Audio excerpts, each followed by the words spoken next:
This episode of Shaun of the South is brought to you by Case Knives, a tradition of my family dating back to my granddaddy, the fisherman, the woodcarver, and the Southern Baptist, who always said the best cure for idle hands is to build something, so keep your hands sharp with a Case knife. You are listening to Shaun of the South, and I'm your host this evening, Sean Dietrich, and man, we got a great show lined up ahead of you here, a great show coming to you live via the podcast airwaves and the radio waves all over this fine nation. Happy 4th of July! Happy 4th of July from everybody who puts this show together. This wonderful group of folks you see on the stage here behind me tonight, fixing to play music for you, is Unspoken Tradition, everybody. Unspoken Tradition.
portion of our program is brought to you by visitnorthalabama.org, the Mountain Lakes Tourist Association. Visit the 16 North Alabama counties and make this state what it is. Let's talk barbecue here for just a minute. Now, you can visit the Mud Creek Restaurant in Hollywood, Alabama, off County Road 213, and you can get the tenderest pork you ever had. Or how about New Market Barbecue in New Market, Alabama, off Winchester Road? When you visit, tell them Sean sent you. And watch their eyes go blank when they answer who in the Sam Hill is Sean. And if you're sick and tired of having low cholesterol, get to Florence, Alabama, and visit Smokin' on the Boulevard restaurant. You can taste dry rub meat, slow smoked over hickory coals. It will change your life, bless your heart, and make a believer out of you. So go visit the North Alabama Barbecue Trail today, because whatever you do, you can do it better in North Alabama. So visit northalabama.org or hashtag VisitNorthAL.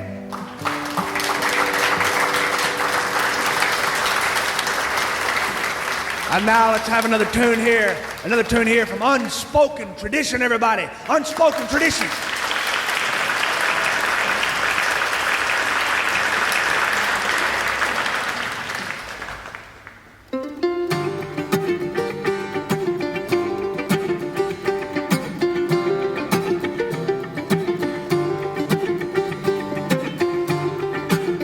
For simple lines, for simple signs, simple square, but it's all mine.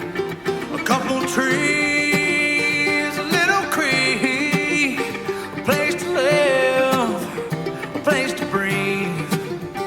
It's been there longer than me, longer than our little family. Daddy gave it to me in his final breath, an inheritance sealed by death. Man can do all kinds of things with his machines and hands, but no matter how hard he tries, he'll never create land.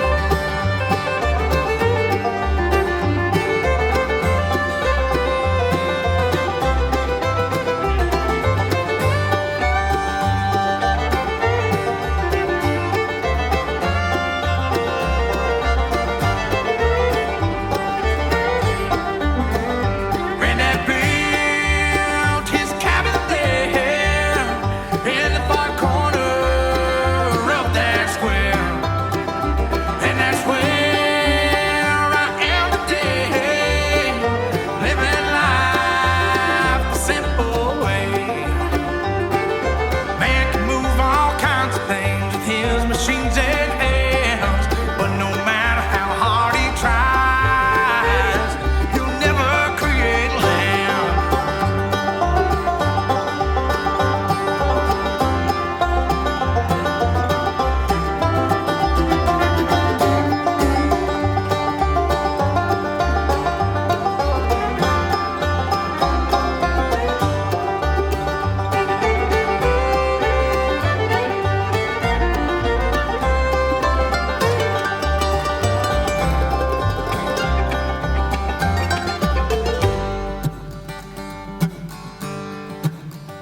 Rest your legs, warm your eyes by the fire that burns inside. When the time comes, my only son, pass this land on as I have done. Man can do all kinds of things with his machines and hands, but no matter how hard he tries, he'll never create land.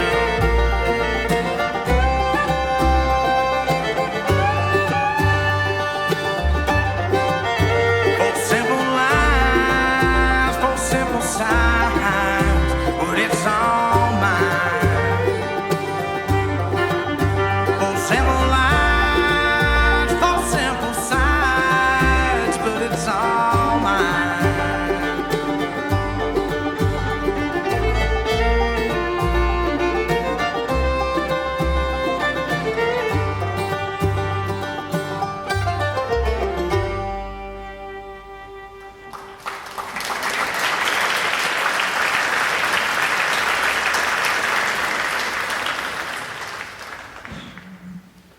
little bit of our mail tonight, a little bit of our mail this evening sent in to us from listeners all over this fine nation who took the time to put pen to paper and write us a little letter or to tap out an email, or people from mainland China who are trying to sell us optimized web service, or Nigerian princes who have a bank account offshore who they would like us to deposit at least $32,000 in it, or from just average everyday people who had nothing better to do than to sit in their truck, car, or commute and listen to our humble little podcast. Thank you for the letters. Our first letter comes from Paige Wetzel, Auburn, Alabama.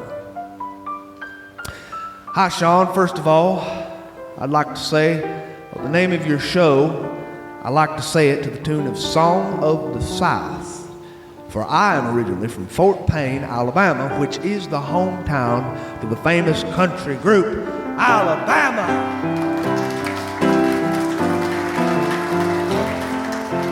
I see there's Alabama fans here tonight. I love that group. Back to Paige's letter. I have enjoyed listening to your podcast and storytelling, Sean. It truly is the way of the South to let stories live on and become more exaggerated with each generation that tells them. I hope the legacy that my family leaves is one of faith to be told for the decades and decades to come. In 2012, my husband, retired Army Sergeant Josh Wetzel, was injured by an IED, also known as a roadside bomb, resulting in the immediate loss of both his legs. We'd only been married for 13 months when this happened. We survived living 2 years at Walter Reed National Military Medical Center and moved on to life in Auburn, Alabama. I'm on staff with the volleyball team at Auburn University, and Josh does digital media for the Auburn Tigers. We also have 2 beautiful daughters, and Josh loves being a girl dad. We are living proof that a bad day at work can lead you to a greater purpose in life. Oddly enough, I never knew how Josh felt about God until he almost lost his life. God can do big things. God can do big things. War Eagle, Sean, and God bless our troops. Love, Paige. Dear Paige, thank you for that letter, and I would agree with every word of it. Tim Peace, Elizabethtown, Kentucky. Hi, Sean. In 1985, a close and dear friend of mine who was more like a sister to me asked me to sing at her wedding. My gifts for doing such were hardback copies of the books entitled Don't Sit Under the Grits Tree with Anyone Else But Me, and Elvis Is Dead and I Don't Feel So Good Myself by Louis Grizzard. She said I'd relate to that writer and that I'd get him. Boy, was she ever right. I immediately fell in love with his writings, and I quote him often to this day. While I haven't collected every one of his books, I have a good number of them. And the last one, I took a licking and kept on ticking. I now believe in miracles. It is one of my most prized possessions and is a signed letter from Louis inside it that he wrote in answer to my letter of appreciation to him. Just wanted to say that. I always wanted to meet him, but sadly he was taken too soon. I grew up in a little town 6 miles south of the birthplace of Lincoln, President Lincoln, in Hodgenville, Kentucky. It isn't southern by some standards, but I consider it so, especially given its name, Magnolia, which conjures up visions of long tree-lined lanes leading to majestic plantation homes and cotton fields. It's a mere 75 miles south of Louisville, Kentucky, and it's a rural farm community, and it's certainly southern to me, and a great place to grow up. I live only 20 miles from home today. Anyway, love your stories. Imagine my joy when I picked up the paper and read Louis Grizzard's column in it. I love it. I love it very much. My sister-in-law introduced me to your writings and said, give Sean a try. She said, you'll love it. And she was right. I like you because I have a feeling you like Louis also. Well, you are right, Tim Peace. I sure did. I sure did. He was my favorite, my all-time favorite writer, thank you so much for the letter. Thank you so much for the letter. And peace to you in Kentucky, which I do consider very much to be part of the South. Ella Harley, Port St. Joe, Florida. Here we are at Blue Skies, Sean, just a few miles down the road from you in the Gulf Coast and beautiful Windmark Beach at Port St. Joe. We're here with 8 families, each with a child who has cancer, and a whole bunch of volunteers. We're here to love and to serve and to eat Oreo ice cream pie, a close cousin to the Hershey bar. We're here to play in the sun and the sand and to just plain forget about cancer for 1 week. When you look at this group of people, Sean, you'd have no idea that most of them have spent more than the last year in the hospital and out of it. Some are on chemo, even as they're putting on sunscreen and jumping in the waves of the Gulf while I write this. They are the epitome of good. They know that life is full of challenges and hard things, but if you keep going, there's good to be had out there. There's good like in a hoedown with line dance, or the belly laugh of a kid on hospice who gave his new buddy a pie in the eye, the wonder of a 9-year-old seeing the ocean for the first time, or a couple with a toddler with cancer who are acting like newlyweds while volunteer mamas love on their sweet baby, a bald teenager unafraid to be without a wig in a group of people who see her beauty even without hair.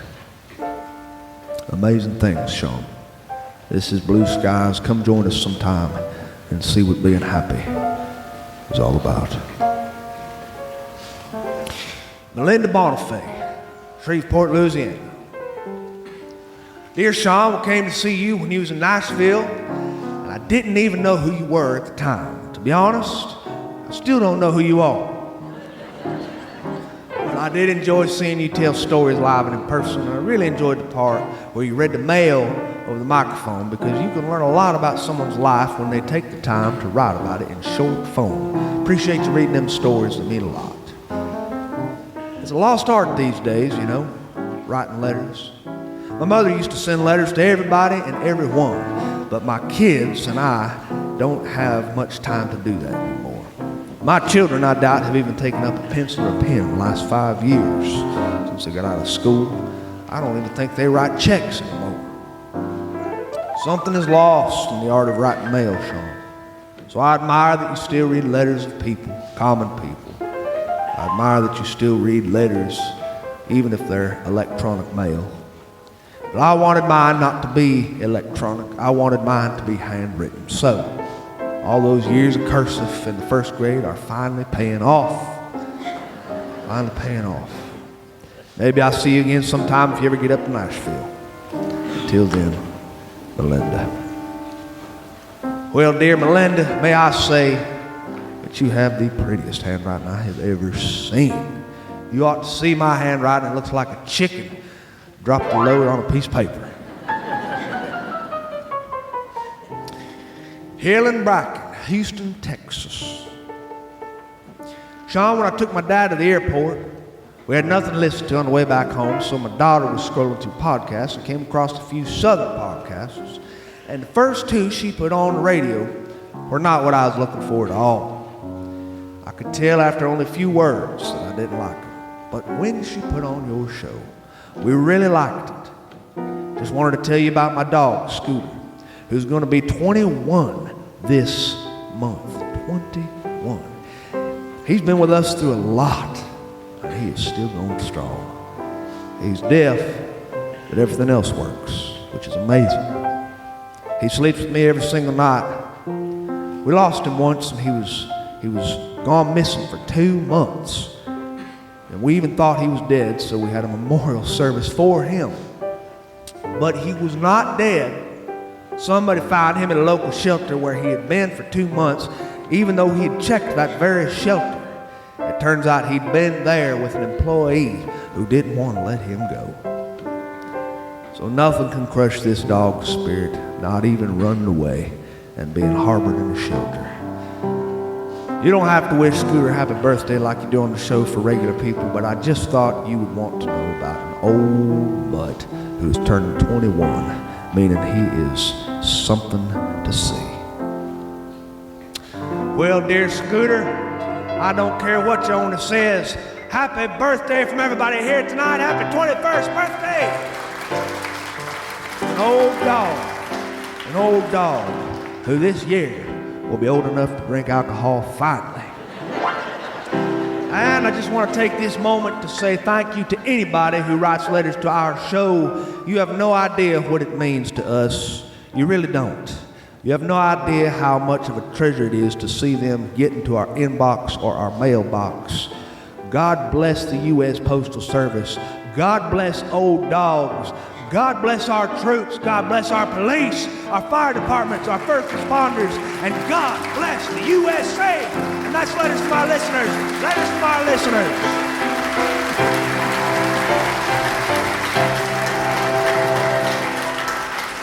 Now let's have another tune here from Unspoken Tradition, everybody. Unspoken Tradition.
Well, this is my favorite time of year, hands down my favorite time of year over all the other times of year. As a matter of fact, this season that we're in right now is one of my top 4 favorite seasons.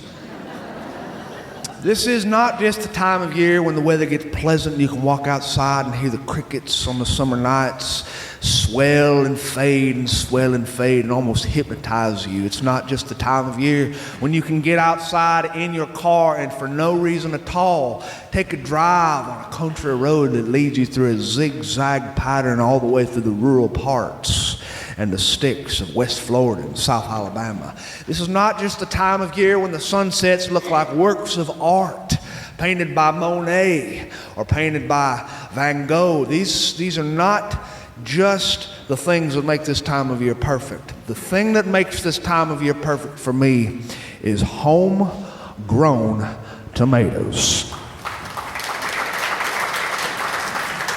I want to tell you, if there is a pleasure more grand than homegrown tomatoes, it is probably illegal.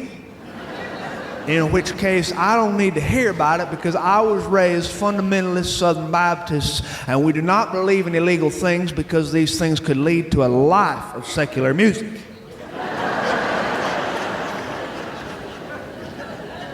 Oh, tomatoes could be the best thing God ever created. It is rumored that in the Garden of Eden, Adam was walking along and Eve was holding in her hand a giant beefsteak tomato.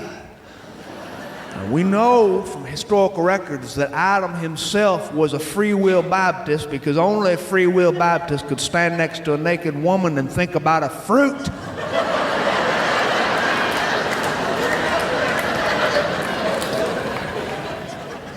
Oh, I love tomatoes. I was coming home from the grocery store. My wife had sent me to the grocery store to buy a few things. I'm not a very good grocery shopper. In all my years of marriage, 16 years, I have never made one successful grocery store run. Every time I go, I seem to come back with not the right thing, the wrong brand, or not enough of one item. And this is partly due to the way my wife makes a grocery list. She writes her grocery lists out in such a way that they're not organized according to the labyrinth that is our grocery store. We've got the produce over here, and then we've got the school supplies over here. They're always changing it. And my wife will write the list out like Bengay, and then underneath that, celery, and then underneath that, milk. These three items are in a complete different spot in the grocery store, but you've got to navigate through. It's like a battle. I was coming home and I knew that I was going to have a terrible grocery store run. I knew my wife would pour through those bags and she'd criticize me, and she would talk about my intelligence and how it's only an asphalt level IQ that I possess. And I saw right there on my front doorstep a bag, a Winn-Dixie plastic bag, sitting there hanging over the doorknob. It was a bag of homegrown tomatoes, and underneath it were 2 mason jars of tomato chutney. Oh my God. I love tomatoes more than anything in this entire universe. They will put tomatoes at my casket at my funeral. No, they'll put them in the casket. I have made this a request that is written in my will. I'm serious as a heart attack. I love tomatoes so much that I hope that people take turns walking through the reception line of my funeral, putting tomato products in my casket. Every tomato product is permissible if you're going to be there, because it looks like you're probably going to outlive me. Any tomato product you want to bring is permissible. Heinz, Del Monte, homegrown tomatoes, tomato chutney. You can bring anything but tomato aspic. My God, I can't stand tomato aspic. I'd rather have a colonoscopy in a third world country.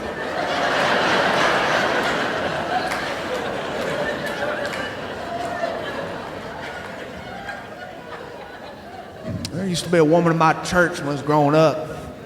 Her name was Miss Lida Ann. Lida Ann.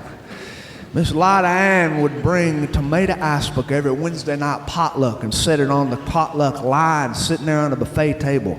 And I would look at it when I'd pass through because it was a large thing sitting on a cornware plate.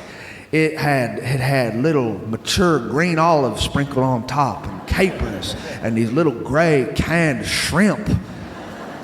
It looked like a big R-rated donut.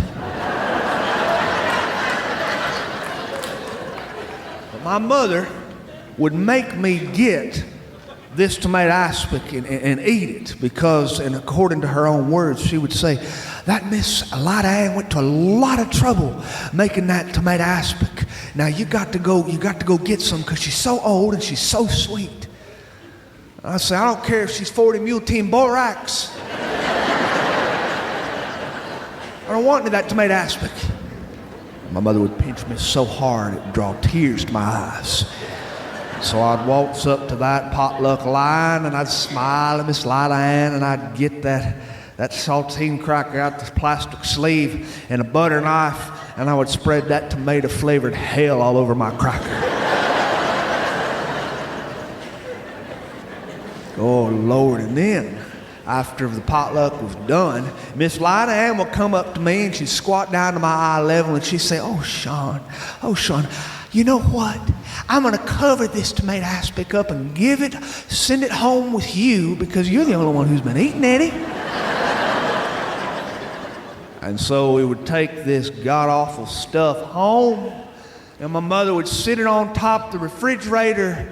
All week it would sit there in case anybody happened to want some of this stuff. It was so bad that the flies all pitched in to get our screen door fixed. It was bad, bad stuff. Nobody ever ate it. The flies didn't want it. My mother was an avid tomato gardener. She was an avid tomato gardener. I can never remember a time, a summer in my life, when my mother did not have a garden, which was surrounded by chicken wire and wooden pine stakes my father had driven into the ground for her. And in the very back were 4 or 5 big, tall stalks of tomatoes. These rows of tomatoes would get so tall, and she would use rebar and big old sticks, and she would rip up bed sheets into little strips, and she would use these to tie these tomato plants to the stakes, and they would grow tall, and you'd look up into the sky and you'd see basketball-sized tomatoes. Oh, beautiful, beautiful tomatoes. My mother would place these on a card table at the end of our driveway with an empty Duke's mayonnaise jar sitting right next to them, and people would come from miles around just to eat her tomatoes. They would come from miles around, park, these passerbyers. They'd hop out. You could see them if you were hiding behind the bushes. And they'd get 3 or 4 tomatoes, and they'd put money in that Duke's mayonnaise jar on the honor system. The honor system is alive and well in the rural parts. There have been reports of serial killers which have gone through and killed 4 or 5 families and passed by a tomato stand and stopped and taken 4 or 5 tomatoes, but still taking time to reach into their pocket and drop a little bit of money into the jar. The honor system is alive and well. Only my mother's honor system, mother's honor system was broken. Her tomatoes kept mysteriously disappearing, and nobody could figure out why. My mother would look at me, and she'd look at these stains on my shirt, red stains, and she'd try to guilt it out of me using Christian guilt. I'd just smile at her, and she'd say, the Lord doesn't like those with a forked tongue. And my sister would look at me, she'd say, stick out your tongue. She'd say, Sean, all liars shall have a part in the lake of fire. And I'd say, Mama, I don't know who took your tomatoes, but there's a lot of starving people in this world. To supplement our tomato habit, because our tomatoes down at the end of the street would disappear and our family's share of tomatoes would disappear, my mother would take us into the country, way out into the sticks, where this woman had this big old shack, and it was leaning kind of sideways, and she had this little walk-in closet-sized room that was air-conditioned where she could sit when it got particularly hot, but most of the day she sat outside. She was a big woman with red hair and pale white skin, a lot like me. If we got out into the sun, we'd turn into a lobster. And she'd sit there, large, happy woman. And she'd see us coming and she'd wave. And we'd look at these large tables full of vegetables that she had. She had homegrown tomatoes. She had summer squash. She had okra and mustard greens and collards. And my mother would stock up, and she'd give me a paper bag, and I would take the tomatoes from the table and fill that paper bag until it was at capacity and almost threatening to spill all over the ground. And my mother would say, put some of them back. You can't take them all. We got to leave some for the other people. And I look around and I'd say, I don't see any other people. And that woman would watch me take the tomatoes out and put them back, and she'd wink at me. And then she'd go over to the tomato table and she'd pick out the most mutant, biggest, ugliest looking tomato. I'm talking, this thing looked like it had been injected with a genetic mutation disease. Bulbous. and misshapen. And she'd hand it to me, because there's nothing better than a deformed, misshapen tomato. And I would go to my mother's blazer. My mother would kick open that glove box, and she'd reach in and she'd get a big old shaker of salt. She never went anywhere without a shaker of salt. And I would sit there and eat it like an apple. Oh, I love tomatoes. My wife and I, once a year, every year, used to go on the Highway 127 yard sale, otherwise known as the world's longest yard sale. It's a 700 miles of junk extravaganza stretching from Alabama all the way to the crotch of Michigan. And it is it's a sight to see. You will see things you never thought you knew existed, things like Dale Earnhardt nunchucks and Richard Petty throwing stars. You ride this little rural highway all the way up north, and you can see these huge acres of junk. And my wife and I would go on this Highway 127 yard sale every year for two reasons. One, because we were newlyweds, and we were so broke we had to go to KFC just to lick other people's fingers.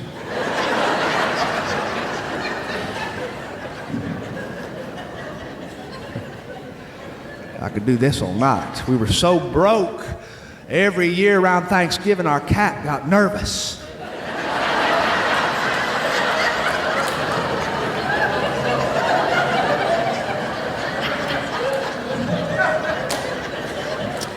We were poor. It was cheap fun to go ride that 127 yard sale. But the second reason we went was because of homegrown tomatoes.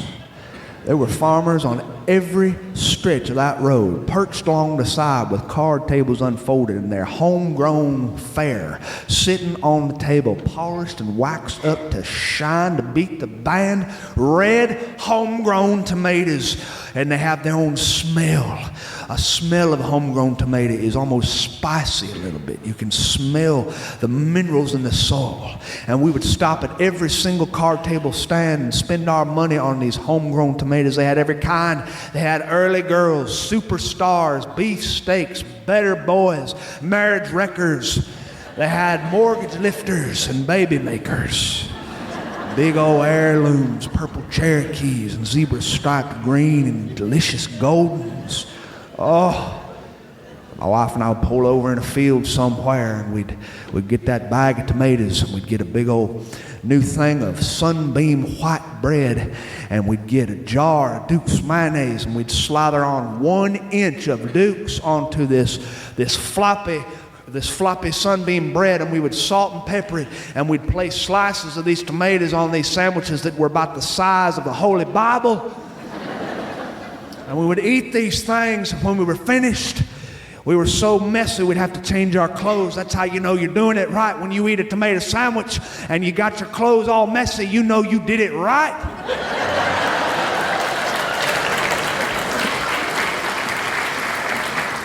Oh, Lord.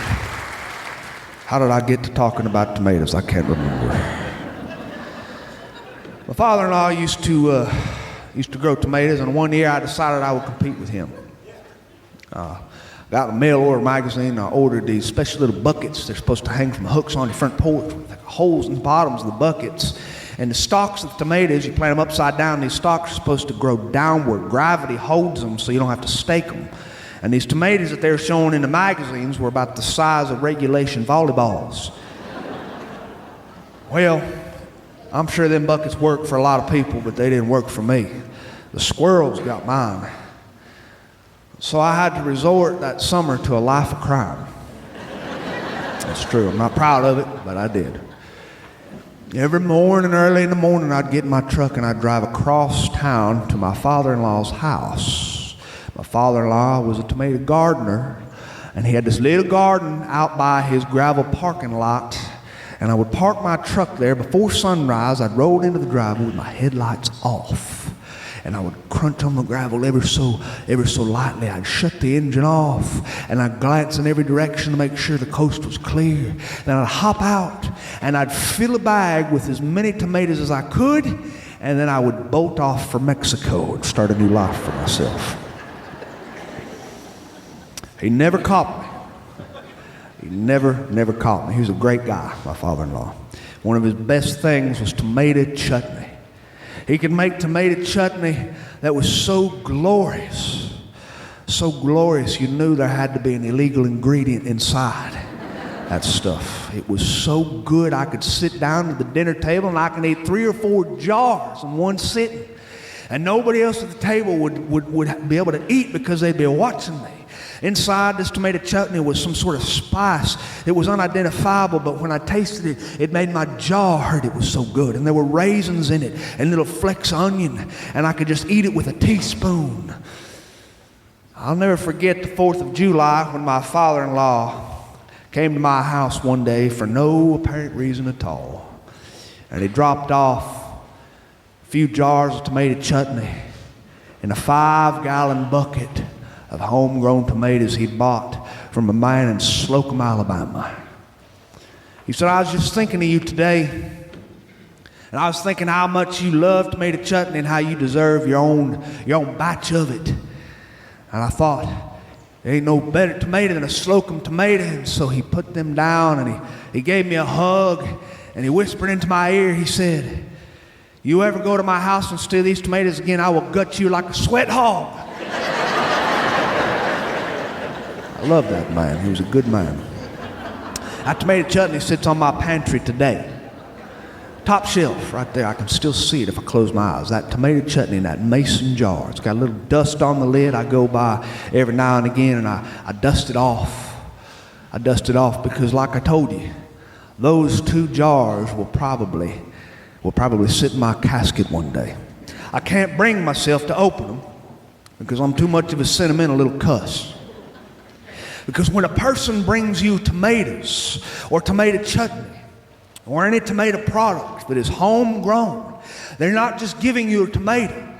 They're giving you something a whole lot deeper. They're giving you a piece of their heart. They're giving you the greatest thing that this soil, our earth possesses, can produce. They're giving you love. Love in food form. They're giving you something holy, something sacred.